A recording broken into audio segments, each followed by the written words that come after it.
And I'm just going to make sure we record this session as well. So if you can't stay for the whole duration of it, don't worry at all. We'll be following up with the recording as well. So yeah, very nice to meet you all. My name is Marta Schofield.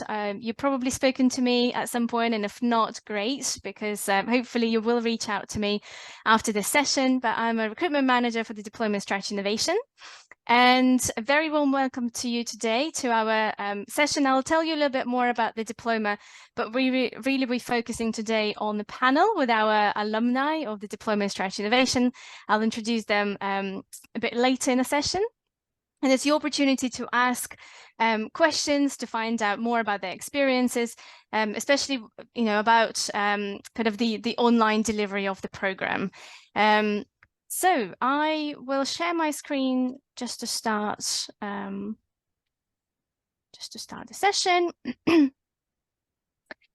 Just to let you know as well, I have enabled the chat. So if you have any comments, any observations you'd like to share, anything, please post it in the chat.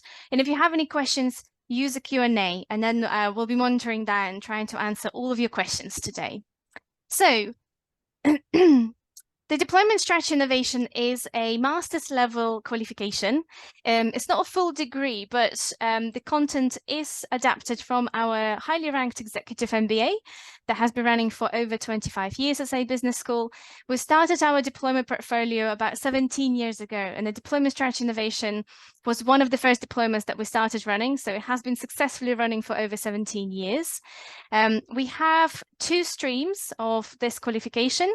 The first one is in person, starting on the 7th of February, and the second one is online. It's our new delivery option, the online stream, starting on the 4th of March. So the qualification is part-time. You don't need to relocate to Oxford. Of course, if you're studying online, it's not a problem at all. But it is delivered over 4 days per module if you are doing it in person, so you need to be in Oxford.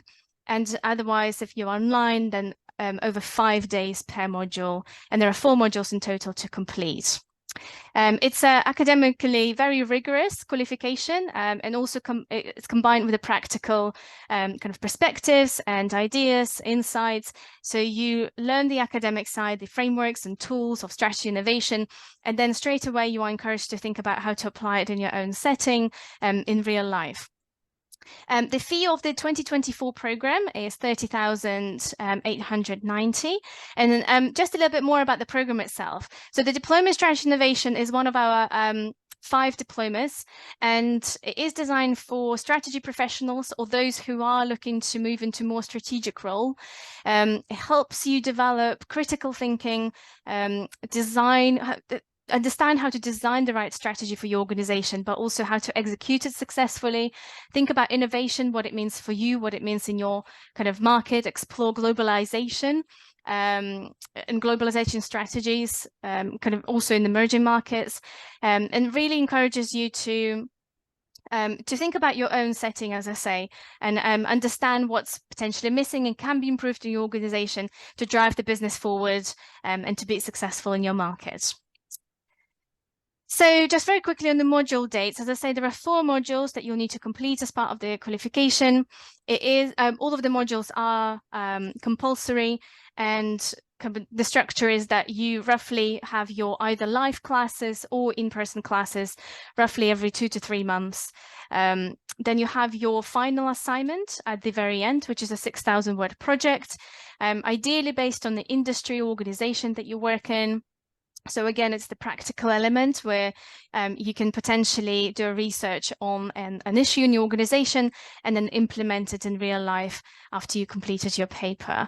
All other modules are also assessed. So modules 1, 2, and 3, you complete your assessment after each module, but they are all written assignments that you complete and submit online. And it doesn't matter whether you are studying in person or completely remotely.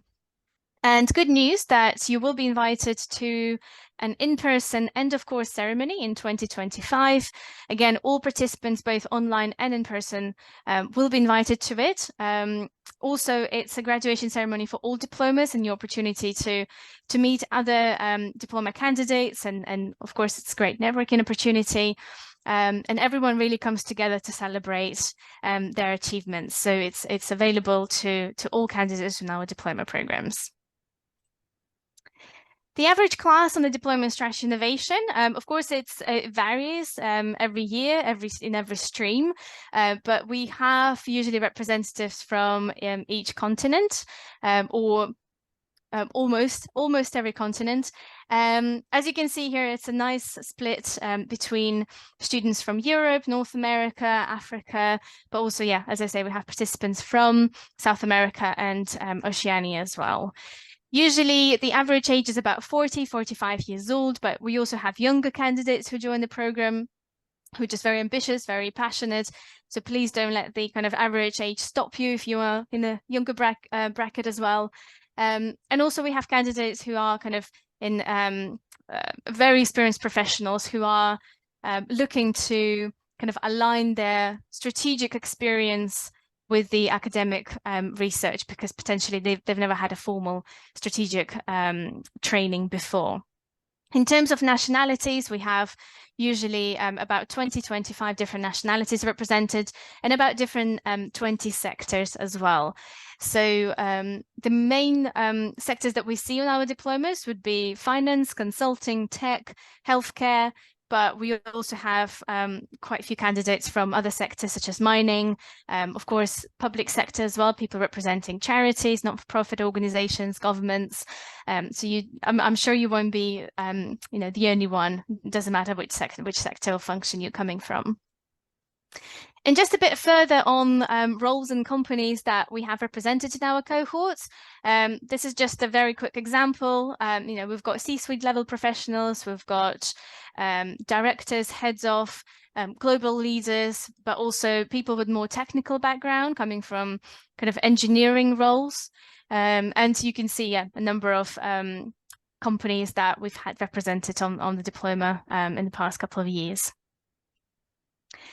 One of the benefits of studying this diploma is that you will become a lifelong member of the business alumni network, which means you will have access to over 27,000 members of the alumni network in 150 countries and in 20 regional chapters.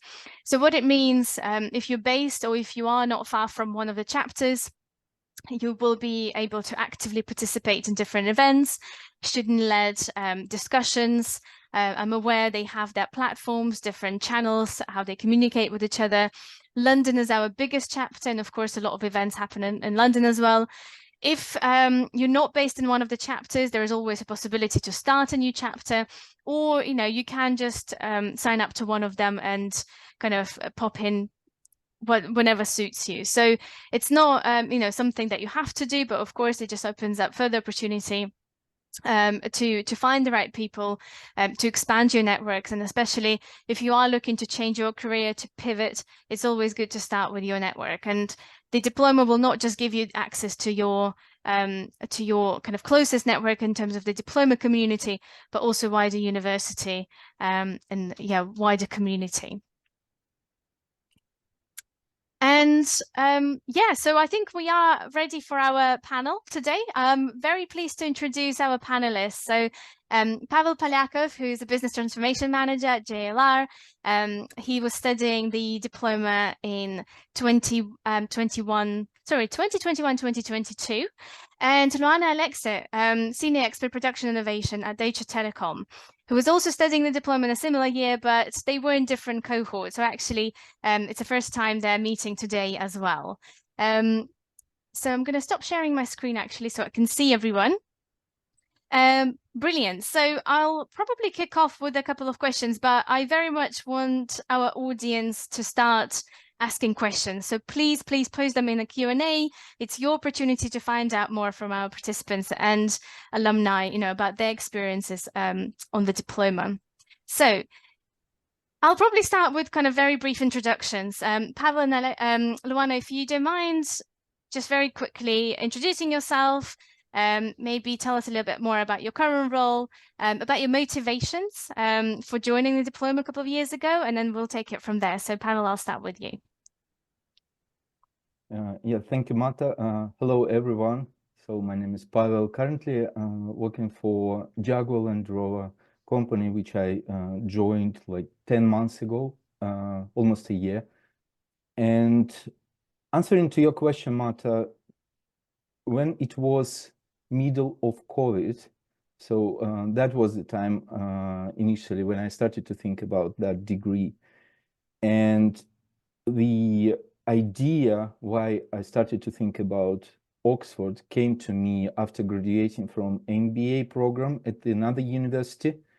And that was initial step to me. MBA, as all of you know, guys, supposed to be quite general, and it was a very general education. And I thought, why not to go deeper at one of the topics, but which topic to pick? So in my case, the answer was obvious. At that time, I worked for small boutique consulting company and was a managing director of that company. And I thought strategy and innovation, something what I would like to pick for myself at that time. It was a good choice to go deeper to the topic, to understand the framework, to understand the language of the CEOs I worked for and with, and that was the first reason why strategy and innovation.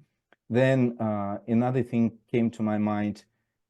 I was involved in relationship with many clients across the globe, including the United Kingdom, and network for me is really important. It was very important and still is very important. And because of that platform and opportunity within the university to expand that network, I thought, yes, again, second point can be covered. I can join the program and expand the network. But obviously, I did my research prior joining Oxford, and I spent time comparing the programs of top universities. And I found that this is the best choice for me, the best opportunity for me. In my case, was very close and still close. I'm based in London, so 1 hour away. Same time, it's not the main reason. I realized what kind of background Oxford Said has in doing that program. Marta mentioned the 17 years experience, and it's uncomparable with many other programs in the world in terms of how long university delivers that. So these three reasons, and I joined the program 2021, officially graduated beginning 2022. And due to the COVID, my graduation ceremony was in the middle of 2023. It's still really fresh. I remember everything, and I can share my experience with you today, guys. Before we continue, and I will hand it over to Luana, I want to ask you guys to drop to the chat a couple of thoughts. You came today by some reasons, and it would be great to know what is this one trigger for you to join today's session, or most probably to join the program. It can be that you want to expand the network, or you would like to change the job, or you would like to do something else. It would be great to see that answer in the chat, the trigger why. And as a second point, in addition to this, we will come to this later. If you just at the industry you are working for, it would be great to know as well. So the trigger why and the industry. Over to you, Luana. Thanks, Pavel. So hello, everybody. My name is Luana Alexe. I'm originally from Romania, but at the moment I'm based in Germany. The reason for my move from my home country is that I've been working for Deutsche Telekom in different countries for quite some time now. I started working in Romania for a company that was in the end owned by Deutsche Telekom. Then I moved to Slovakia in Slovak Telekom, also part of the Deutsche Telekom group. Then I moved to Germany in the headquarter, precisely in the innovation hub of Deutsche Telekom. So I've been doing product management and product development for a telecom company for quite some time. But once I switched to the innovation hub of Deutsche Telekom, I actually started working on innovation topics which were mostly outside of the core business of the company, so not necessarily telco services, products and services.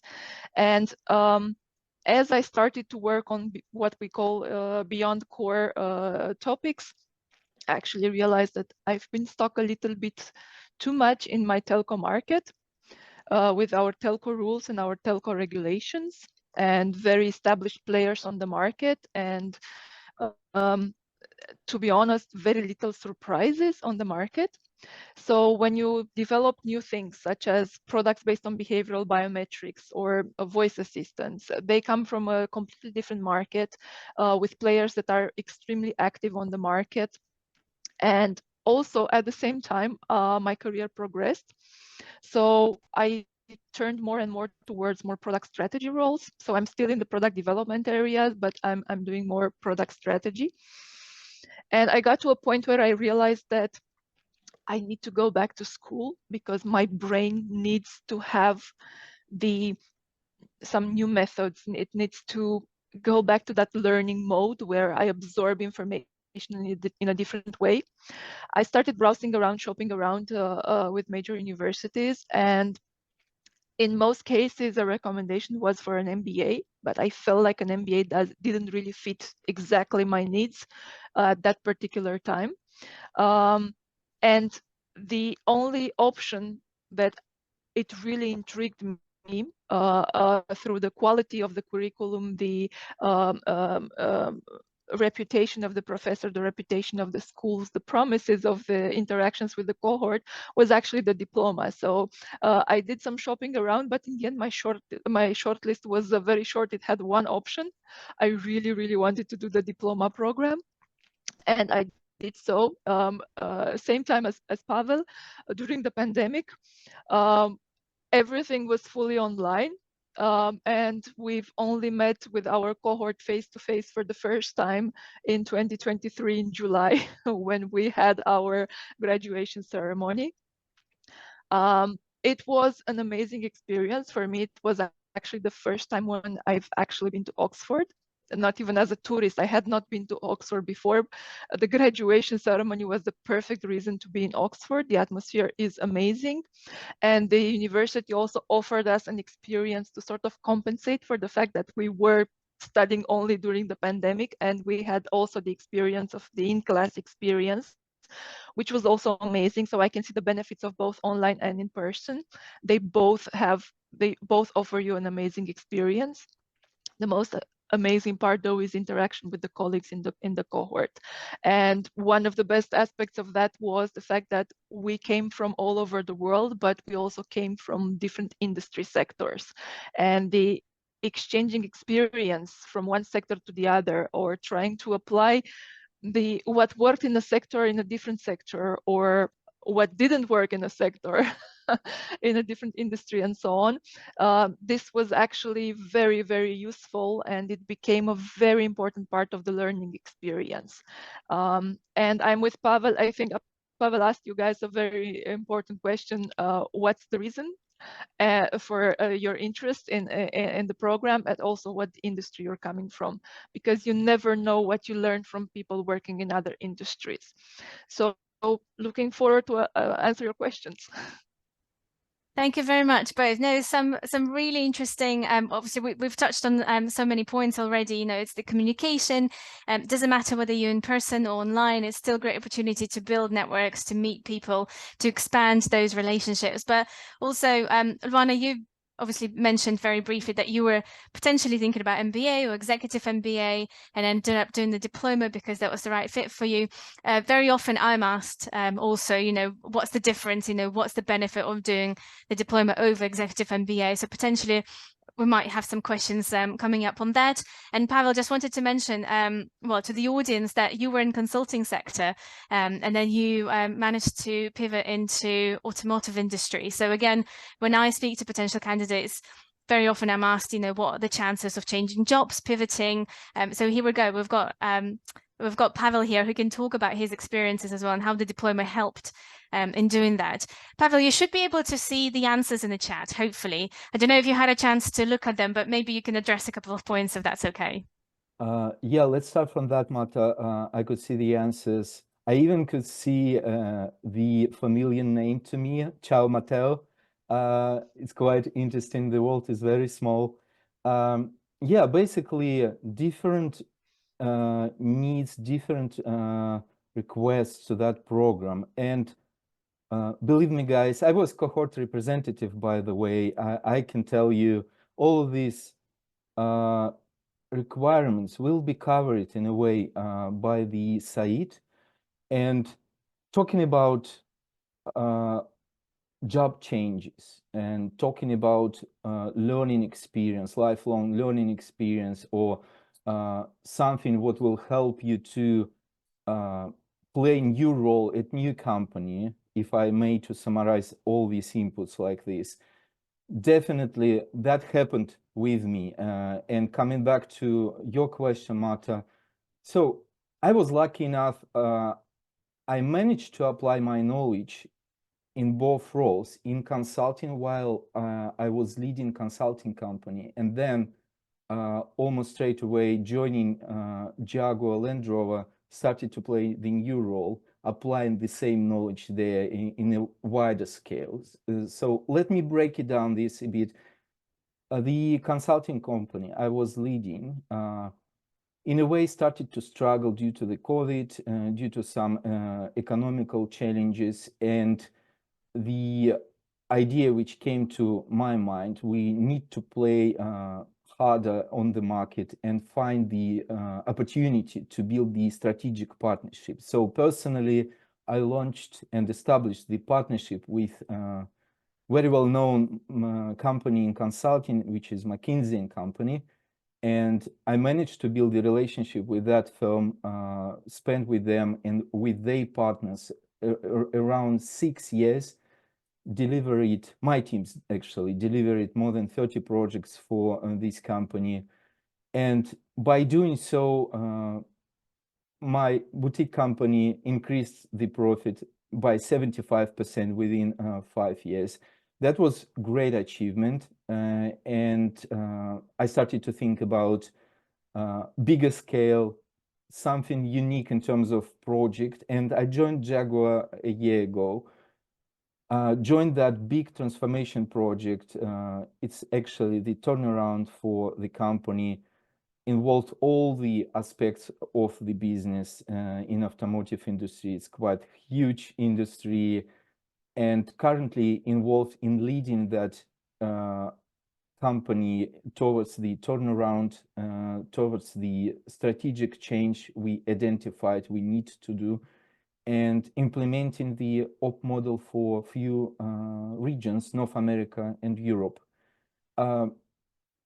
In a nutshell, all the frameworks which Said gave to me within the program, I used on the daily basis, and I keep using that. Maybe not like in the direct way, without bringing that to the stakeholders. Let's find out what's the answer for each element of this framework. No, not this way, but I got the opportunity to use that knowledge and to have the same language with the management teams, with the board. And I got the opportunity to understand which direction to lead the whole organization just because of that knowledge. And that just happened within 1 year joining the program. So that's my personal experience in applying the knowledge from Said. That's amazing. Thank you so much, Pavel. I think it's important that you mentioned the language as well. This is what I hear a lot from our alumni, that even if you have been in strategy through your professional experience, those people still learn a lot on the program and learn the language that applies to strategy innovation. And especially, it's very helpful when you speak to stakeholders, maybe senior management team, senior stakeholders. We had some stories where one of our alumni was also pivoting from one industry to another, and actually using the right language from the program helped her go through the interview rounds because they were quite technical and it was important to use the right language. So this is another great benefit to of course, the knowledge to the network, but also, yeah, you'll be learning the right language that you can use in your professional setting. Luana, I want to go back to you now. I don't know if you have any comments at all from the chat, but it'll be great as well to hear from you about kind of any specific examples of how you've been applying any frameworks, any knowledge from the program as well. So let us know. I actually relate quite a lot to what Pavel said about having a common language and the easiness with which you are able to build a common language. In my role in product development, product development managers are usually in the middle because they work a lot with the engineering teams and the software development teams. This group of people, they have a certain mindset, they talk in a certain way, they expect a certain type of information. But product managers also talk a lot to top management, to people who are responsible for budget allocation. They negotiate budgets for new innovation topics and so on. And this group of people has a completely different language, has different expectations. And usually it's extremely difficult to bring everybody together and on the same page. And it's extremely difficult to find the story that unites everybody in the same direction. So building a vision and taking everybody in the same direction. And one of the most important things that I got out of the program was being able to build such a story in a way that it's easy to communicate to everybody across the organization. So rallying the troops, no matter where the troops are coming from, behind the same vision, it's one of the biggest outcome from the program. Learning so many different frameworks. This is a key word. You guys, I really hope you're going to join the program. And if you join the program, frameworks is the key word. We've learned a lot of frameworks. But the most important thing about frameworks is that they are designed to help us structure our approach, structure the information, but they're not designed to box us in. They're actually quite creative instruments. But once you have a depth of knowledge in terms of frameworks and what are they best used for and not good for, you will be in a position to choose the right framework that will help in your particular situation, in your particular industry or organization, and that will be usable inside the organization with or without you. For me personally, I had a moment of satisfaction that I did not communicate out loud, but once I started the program, I started also sharing knowledge with my colleagues. So if I found an interesting framework that was worth applying in a certain context, I would just introduce the concept to my colleagues and I would explain how it works and so on. And we had this moment in it was actually a quarterly meeting in which we were discussing how to approach one of our innovation topics. And I was sitting in one side of the room, and from the other side of the room, one of my colleagues that was actually up until that point was a bit critical of me always bringing in some theoretical framework. He opened his mouth and he said, "There's this framework that Luana recommended some time ago, and I think it would fit really well in this particular situation." It's not very tangible, but for me in that moment, I heard singing. It was very nice music to my ears. And I realized that it actually made the fact that I took this program had an impact on my organization. The people around me have changed their mindset, and they started thinking in a way that builds storyline that goes with innovation topics. For those of you who work in innovation, you know that you need to have a good story that goes with it. You need to have a market understanding, you need to have the technology understanding, but you also need to have the organization behind the story and fighting for the same story. And this was very, very important for me. It was the outcome that I was expecting, and it was the outcome that I got from the program. Brilliant. Thank you so much. No, amazing examples, and obviously so much to to reflect on. Yeah, thank you. If there are any further questions about kind of more specific examples or anything, please post. But I think we've heard, obviously how they can be used in different sectors, different industries. I'm sure, obviously we don't have any representatives from the public sector here, but I'm sure both Pavel and Luana, you had your peers from public sector, from charities, governments, other organizations who were also able to use the frameworks in their roles, in their workplaces. So it's not just for corporate, it's not just for private sector. It is really very agile way of studying and learning the frameworks and the tools and all the practices that you need to know. Brilliant. We've got a question in the chat from Amir. Can I just ask, if you do have questions, post them in the Q&A, because it'll be easier for us to identify it. But it's fine. So there is a question, what kind of level it is. So we call it a postgraduate diploma, which is a master's level qualification. So all candidates are expected to have at least a bachelor's degree to be able to study at that master's level. And to be honest, also a huge difference is that the audience and the profile of the class, they're all experienced professionals. So the topics that you'll be talking about, you'll be looking at it from kind of the leadership perspective. You'll be having a global view on different issues and challenges. So it's not, I don't know, Amir, where you're coming from, but I know, for example, in the United States, diploma is a kind of maybe certificate level qualification, but our postgraduate diplomas are master's level qualifications, just not a full master's degree. And there is also a question about, what's the benefit of studying this program for someone who's already got a bachelor's degree? Pavel, I'll come back to you because you've got an MBA. So how does that compare to your MBA as well? And obviously, yeah, you completed MBA some time ago, but how do you feel it complemented what you already have in terms of your qualifications? Yeah, thanks for that, Marta. It's a very good question. I would be honest, that was, I think, the second time when I thought, okay, I'll join that program because I need this for this particular reason.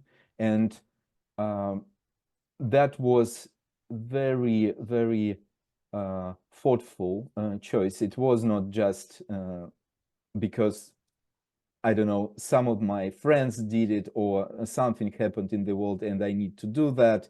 It was very, very thoughtful choice, which I explained a bit earlier. And in my cohort, I saw people came from quite different backgrounds, talking about degrees. Personally, came from MBA, but I had my piece came from BAs as well. I remember people came for the second master's degree just for the sake of getting that knowledge, not for the sake of getting the degree itself. I don't know if that answered for this, and just wanna try to answer for another question. It was about how the market generally looks to the people graduated from SAID. I would say all depends on each of us. I don't think that just because the degree, but maybe half of it.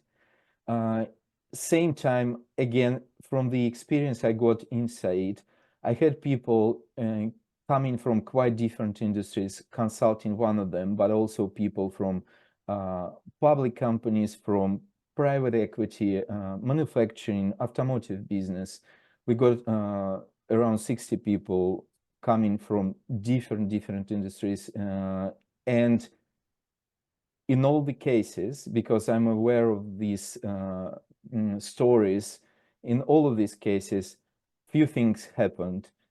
In one case, generally speaking, for some people changed the roles within the organizations. They went upper and higher. One lady from Rolls-Royce did it within the program. In the middle of the program, she changed that role. Then there are few examples. People change the industry, maybe staying in the same role, but the confidence level which they got out of this program helped them to do the step towards something what they love to do and what they will be happy about. So they changed the industry. They changed something which I like as well, manufacturing. And one lady came from PepsiCo and joined Volvo, another automotive brand. And also, there are a few examples I can mention here. Changing the company, staying in the same industry, but same time changing the role and going higher. So it could happen with each of you if you work hard enough, if you confident enough. After getting such knowledge, you will be confident enough, and that all helps to achieve your goals, to achieve your targets, move to the different directions, and explore the new career paths as well. So yeah, obviously it's a good choice. Never thought about that, but it happened.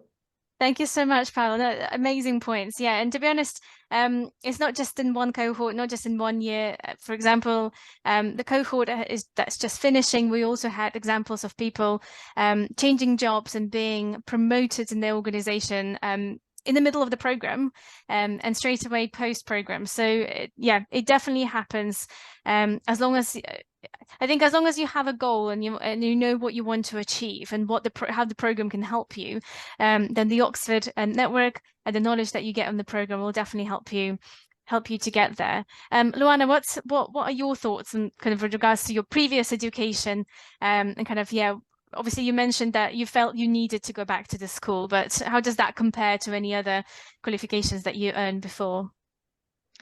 So my university studies were in the field of economics, but it was actually a Bachelor of Science in Economics. But I graduated from a marketing university, so it was actually quite heavy on curriculum, which is similar to what is being learned during an MBA program. A refresher always helps, and different schools have different perspectives. There are some commonalities between MBA level education between different institutions, but each university brings their own perspective. But from my point of view, I did not want to have a refresher. I wanted to have a deep dive. I really wanted to go deep when it comes to topics related to strategy and innovation. And even though an MBA program would have covered that, it wouldn't have covered it at the level that I wanted to go to. So that's why for me it was a no-brainer. At that time, for me in my career, it was a much better option than an MBA program. I'm not fully dismissing an MBA program, and the fact that I do have the diploma from Oxford actually does offer some benefits if you want to follow up with an MBA from Oxford as well. But I don't feel like that is the right way for me right now. I'm being very honest with my choices. I did not want to go to school for the fame that comes with it, but for the content that comes with it. But the fact that it's Oxford, it says Oxford on the LinkedIn profile and on the CV, it actually matters. I actually got some people reached out to me because they've seen on my profile that I graduated from a program from Said Business School at Oxford. So it does help a lot in networking. It creates connection much faster. And also in our cohort, we have quite some interesting stories. One of our colleagues, who's also Romanian, but she is actually based in Romania, she was a brand manager for a company working in the spirits industry, and she was headhunted for the marketing manager position, the country marketing manager position for Heineken Romania. And she told us that what actually helped her stand out during the interview rounds was the fact that she had Oxford diploma on her CV, because the CEO was also an alumni of Oxford. So it basically created a bridge, and she didn't have to bring it up. It was him that actually brought it up in the conversation. That was a funny story that she shared with us during the graduation.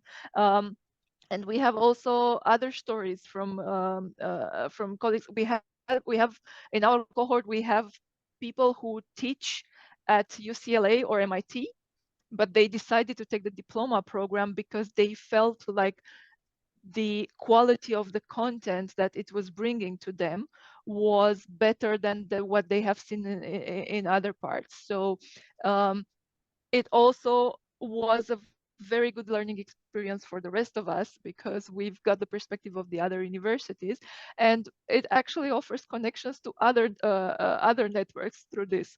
So it doesn't stop with the program. It definitely goes beyond, and it really has a reputational effect. It's not the same across industries, just to set the level of expectations right.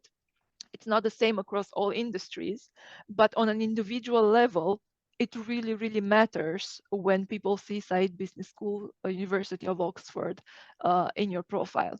And I remember in Teppo, who was our strategy professor in the first module, he made a joke. He said, what Oxford students do when they become Oxford alumni, the first thing they do is they tell you they went to Oxford.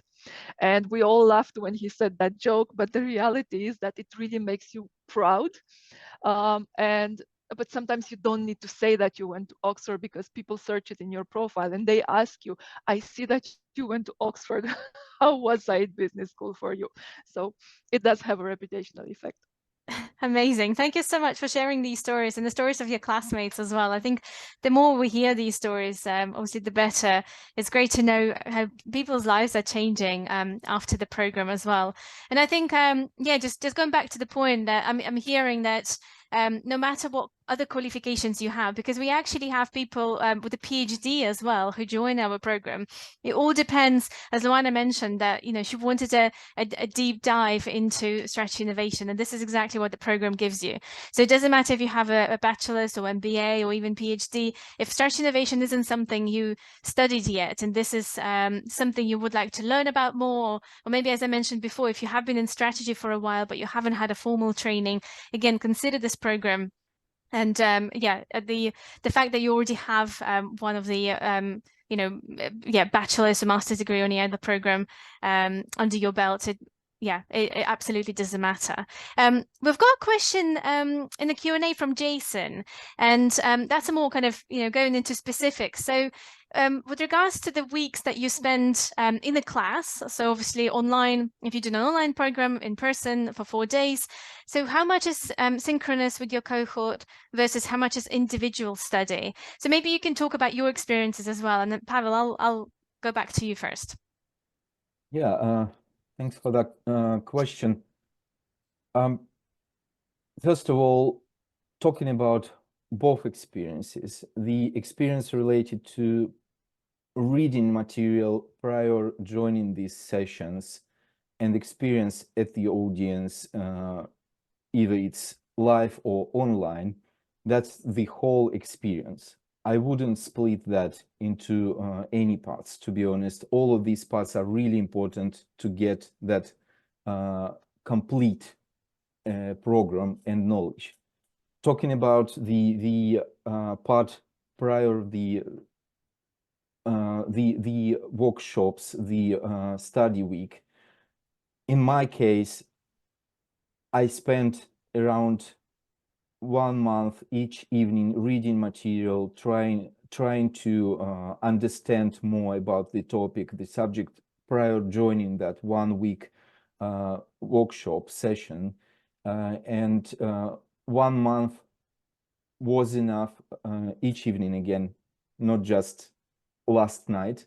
Just very clear, want to be here, because sometimes people strive to do that, it doesn't work. And yeah, that is pre-reading, that is sometimes research, deep dive to the topic, and it's a very good structured material you will get from the university, from professors. Then the main magic, in my view, happens exactly at that particular weeks. That is not about theory, by the way. The week itself, it's about some piece of information which you managed to read prior joining that sessions. But the week itself, it's about exchanging the experience you got, listening others, sharing ideas, and trying to understand the subject you read about a month ago. And when you combine these two, that's the only way how to get the knowledge from that particular program. Each part is important. And in addition to that experience doing it online, and I had that experience joining the program online, I was really surprised by the level of by the professional level, how it was arranged by the university.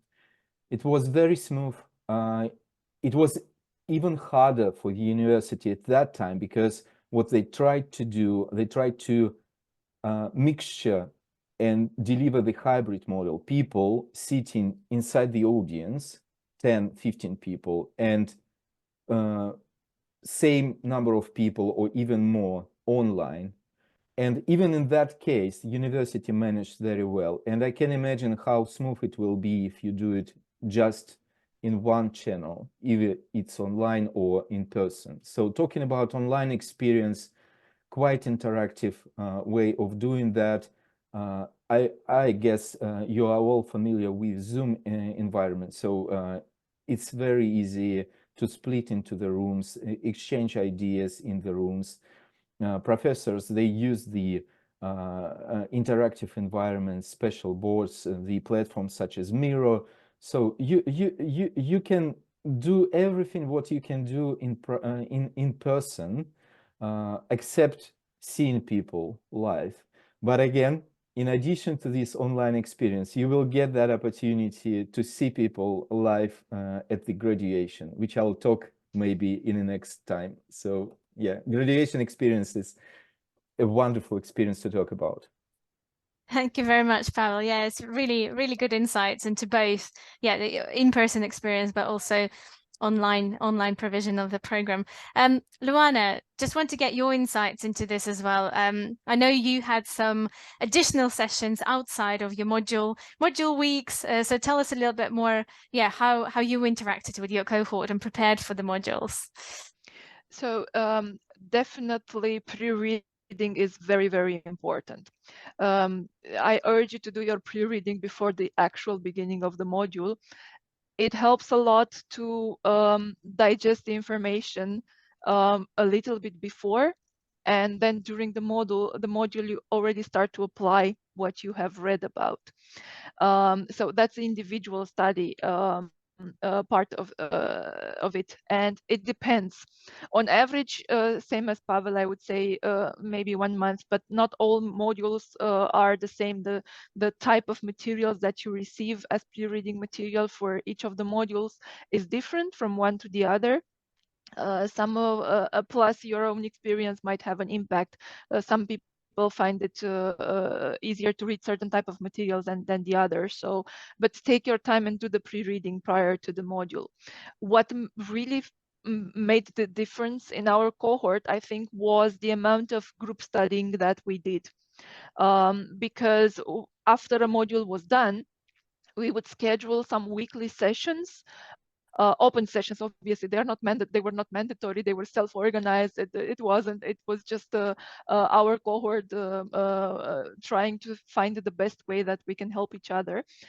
So we had weekly sessions in which we scheduled the material from each module. So if we had, I don't know, 2 books and 3 articles, random numbers here, to read as pre-reading for one module, then after the module we would have 1 session for each book, or multiple sessions for to discuss the content of each books, or each of the 2 books, and then we would maybe group the articles or in one more session, or spend 1 session for each article, just deep diving on the content. If people were doing some side research on the content that was part of that, they would come to the group and share the side research, and then we will discuss.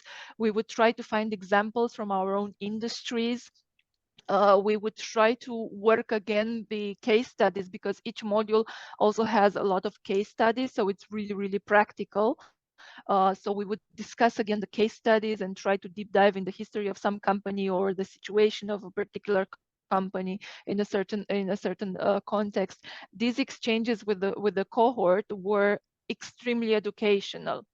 And then when we would prepare for an exam, we would again spend time together to revise the material, to answer questions from the group, because sometimes as you revise the material, you might come up with a question for which you can't find an answer by yourself. So asking your colleagues in the cohort usually provides very good quality answers. And one more thing that we did intensive study groups. Those were the weekend sessions. We sort of grouped ourselves based on time zones, because it was very difficult to work with everybody at the same time. So we had the US contingent, then we had Europe and Middle East and Africa, and then we had the Eastern contingent with colleagues from Japan and Australia and so on. And each of these groups had their own individual, so these subgroups, we had our own individual schedules. I was part of the Europe EMEA group, and we usually used Saturday mornings, and those sessions would start with we would have like a schedule of topics, and we would deep dive on the topics. But sometimes those sessions actually switched into, hey guys, I have this situation at work where I could use some additional thoughts. So we also switched into some other type of conversations, and it actually built up a lot of it built up a strong community inside the cohort. I would call these people my friends already, because the conversation also switched into meeting each other's kids and pets and so on. My husband was actually calling us the Fellowship of the Nerds, that is meeting every Saturday morning to discuss the topics. But those were extremely useful sessions, because they really helped us deep dive into the content, and they helped us prepare for the exams very well. Brilliant, Luana. Thank you so much. Yeah, again, amazing examples of having that, building those relationships. And of course, yeah, you don't just come out with colleagues from this program. Very often I hear that, yeah, people find friends, find business mentors, business advisors, business partners on the program. So anything could happen. I just wanted to briefly touch on a couple of questions in the Q&A. So there's a question from Timothy about the Executive MBA program. So the way it works is that if you complete the diploma first and then move on to the Executive MBA, yes, it's right that you still need to attend the modules, but you are exempted from the coursework. And that's what saves your time. If we're talking about, yeah, kind of, what's the benefit? On the Executive MBA, you have 17 modules to complete in a period of 2 years. So it's a very, very intense program. You need to be in Oxford every 5 to 6 weeks. On top of all the traveling, you also have assessment for each module. So having 4 assessments done as part of that obviously helps a lot. So I'm hoping, yeah, this clarifies your answer. Very quickly, to Emma as well. Yes, all the sessions are recorded. They're uploaded to the learning platform, and you can always go back to them while you're preparing for each module. So that's no problem at all. Maybe we'll take this as a last question from Yvonne. In terms of, well, we discussed already the practicality of the program. Both Pavel and Luana talked about some examples of how they were applying the learnings in their workplaces. Yvonne, not sure if you missed it, but we'll be resending the recording so you can hear that. But I would like to ask both Pavel and Luana maybe very briefly to give an advice. What type of advice would you give those who are currently considering the program, whether this year or potentially next year? But yeah, maybe just a couple of words from you, what they should be considering and what you would advise. Yeah, Marta, if I may, I would combine the answer for a question, covering a couple of questions on the screen right now. So first of all, starting from the advice itself, I would say, based on my experience again, each of you needs to find the answer, why you need this program, why you are here. And if you got that answer, the university provides all the opportunities across all the needs you have. And the wide range of these needs we already discussed at the beginning.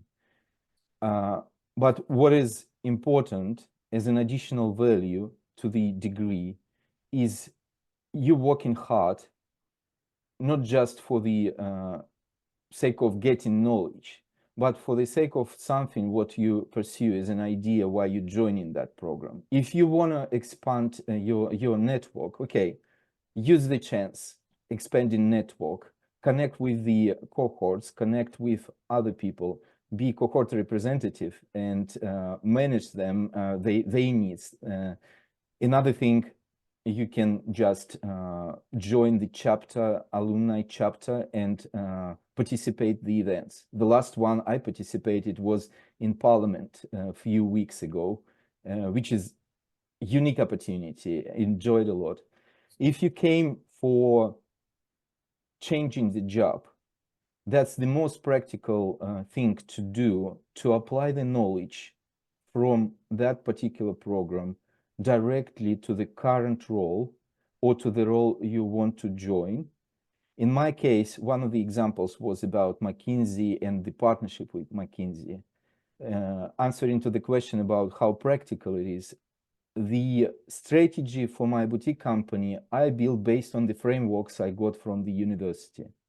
Nothing more, nothing less, just the knowledge from the university, pulled out, used that to build a strategy for a boutique consulting company.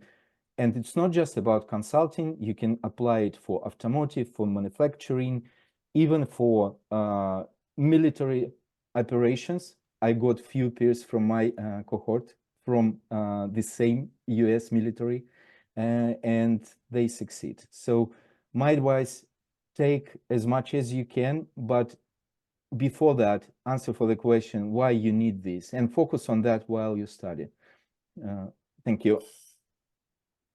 It must be right, because I'm going in the same direction as Pavel, so we are either both right or we're both wrong. Be honest with the reason why you want to take the program, and as long as you're honest with yourself, with your reason, then build your experience accordingly, because the program and the university offer you a lot of tools, but it's up to you to make the best of that experience. And however intense or useful you want to make the experience, it's up to you. It's up to you how much you commit to the experience, how much time or attention you dedicate to the experience. It helps a lot that you're surrounded with people that are equally committed. So it helps a lot, like, to sort of help each other in this throughout this entire experience. But really make the best of it. You will have access to knowledge, you will have access to people that have a really broad understanding of the world we are living in, either from your colleagues or from the professors. You will have eye-opening discussions. Really be in the moment and make the best of that experience, because it is amazing. And I'm not saying that because this is a recruitment seminar, but it really was. Mentally, it is life-changing if you want to make it life-changing.